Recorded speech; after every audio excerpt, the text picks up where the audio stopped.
باندې چې معمولی سخت راشي نو بیا استقامت نه بس بیا نظریم پریخي عقیدم پریدو ایمانم پریدو بیا هر سره نه لاړ شي ټینګ به ودرېږي ټینګ په یو ځای باندې مضبوط. سر سقطي رحمت الله علیه د ونې د لاندې اوده و یو ورځ ونې ورته آواز وکړ کن مثلي زما په شانتې شه زما په شانتې شه.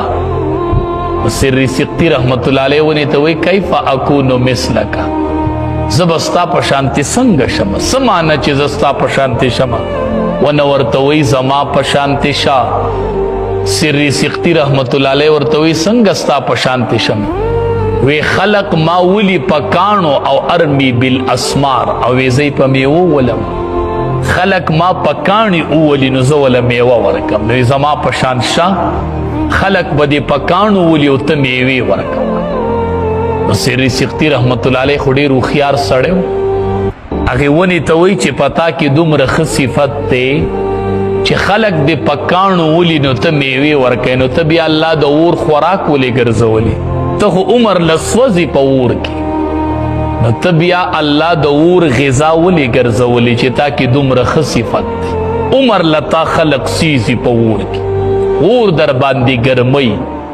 نو ته بیا الله د اور غذا ولې ګرځولې نو دا ونه ورته وایي یو دقه یو صفت را پکې دی خو یوه خامي را پکې ده که نه د هغې د وجې نه الله د اور غذا ګرځولې وایي څه خامي ده د پکې وی نقصان را پکې دا دی چې په ځای مستقله نه ودرېږم بس که هوا داسې راځي جو دې پله ځمه که هوا داسې راځي جو داسې ورسره ځمه وی مستقل مزاجي را پکې نشته دی بس هوا داسې جو ونه ورسره داسې روانه چې داسې ځي جو داسې ځي چې داسې جو داسې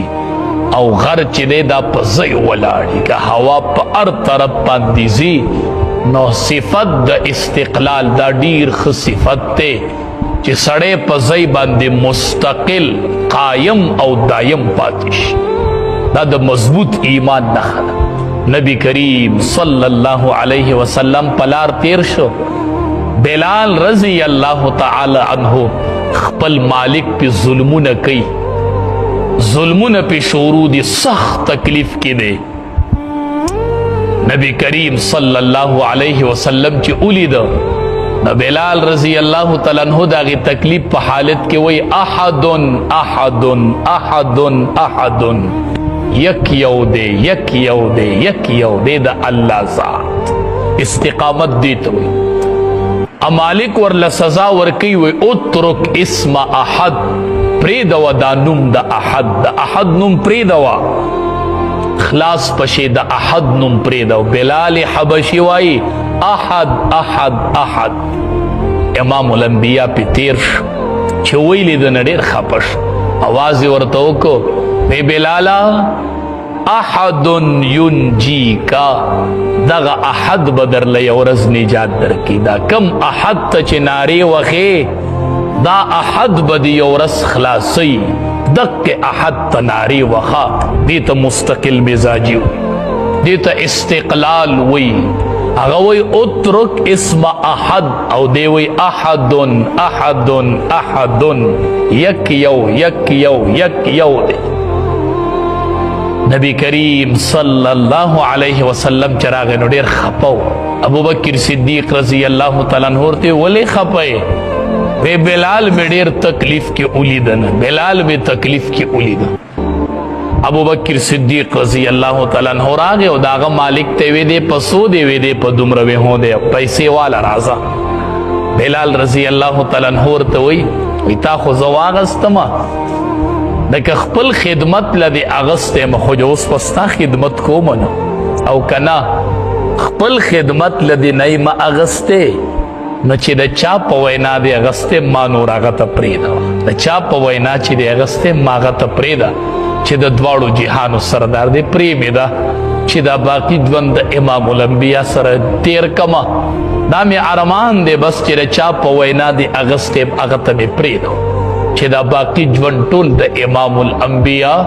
نبی کریم صلی الله علیه وسلم سره تیر کړ. اول به خلق وی د حبش غلام دی بیا به وی مؤذن د رسول الله دی. اول به خلق وی د حبش غلام دی، بیا به وی مؤذن د رسول الله دی. دې ته استقامت وی. څومره لوی لوی امتحانونه پرال خو ګرځېدلي نه دي. ابو هريره رضی الله تعالی عنہ به د نبی علیہ السلام نه سبق وی صفه مدرسه و مسجد نبوي کې وی وږی شوم کنه لوږې دومره خراب کړم چې بېهوشه شو پروت مدیس چا به داسې لته راکړه وی به په ده د میرګو غوټه ده د میرګو غوټه نه وه خو لوږې بدحاله کړه. دې ته استقامت وایي. لوږه پرې راغلې او تنده پرې راغلې ده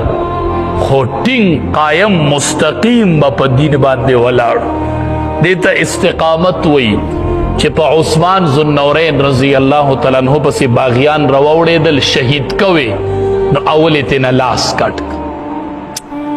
وی ډېر افسوس راغی ډېر ارمان راغی په لاس پسې نه یې خپه شهادت به میلاویږي خو دا هغه لاس دی چې په دې باندې به ما وحي لیکله په دې ما وحي لیکلی په دې ما قرآن لیکلی دی په دې ما قرآن لیکلی لاس تېنه کټ کوي په ځای مستقیم ولاړ دی نخه ګزارې اوخو د شهادت جامع اوس خو په ځای باندې مستقیم قایم دې ته استقامت وایي. دا د مضبوط ایمان نخه ده چې سړی په ځای باندې مضبوط ولاړ وي امتحانات راځي او د هغې مقابله کوي او په ځای مستقیم ولاړ وي. دا ډېر لوی صفت دی استقامت. الله دې زمونږ د ټولو په دین باندې استقامت نصیب کیو په ایمان دې الله زمونږ استقامت نصیب. والارض مددناها زمکه غوړولې د مونږه والقینا فیها رواسي ایښودې دې مونږه فیها په هغې کې رواسي غټ غرونه وانبتنا فیها من کل شیء زرغون کړي دې مونږ په دې کې من کل شیء موزون د هر شیز نه په اندازه باندې. مطلب دا چې د هر سیز د پاره الله تبارک وتعالی یو اندازه مقرر کړي.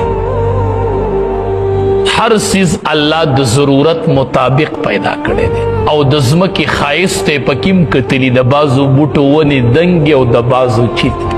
بعضې قیمتي او بعضې بې قیمته بعضې شنه او بعضې سره هر شیز الله په اندازې سره پیدا کړي. وجعلنا لکم فیها معایش ګرځولي دي موږ ستاسو دپاره په دې ځمکه کې معایش اسباب د ژوند د تېرولو د ژوند د تېرولو ضروریات دي پکې ومن لستم له برازقین او داسې مخلوق چې نه یې تاسو هغې ته رزق ورکوونکي. الله وایي داسې مخلوق مې پکې پیدا کړی دی چې تاسو هغې ته رزق ورکوونکي نه یې هغې له زه صرف رزق ورکوم.